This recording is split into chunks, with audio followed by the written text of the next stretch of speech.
Amigos, no plano de Deus, nós temos um lugar muito especial. E esse lugar especial não pode ser trocado por nada.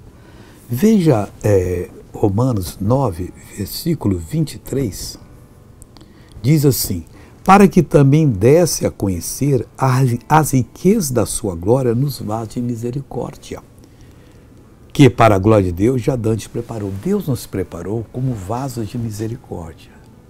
E não podemos fugir disso, a menos que queiramos nos destruir. Eu não quero me destruir de jeito algum.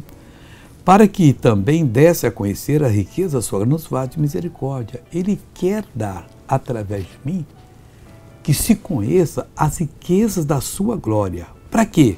Que para a glória já dantes preparou. Então, para a glória dele, já fui preparado. Eu devo cumprir o plano de Deus comigo. Em outras palavras, eu não posso deixar ninguém, demônio nenhum, nem pessoa alguma, me tirar da presença de Deus, do plano divino.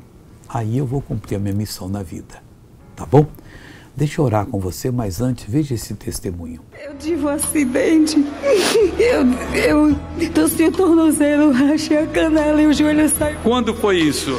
Tem há 3 anos atrás. E como é que você chegou andando aqui hoje? Eu vim mancando, vim com dificuldade, as pernas inchadas. Imita como é que a senhora veio chegando aqui. Faz de conta que não foi. Eu sempre ando assim. Sempre assim? Sempre. Cristina de Jesus, anda normal, Cristina de Jesus?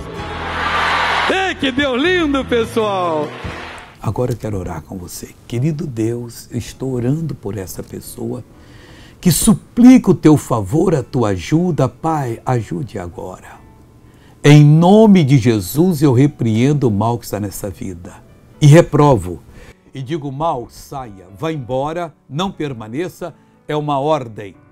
Bata e retirada em nome de Jesus. Amém.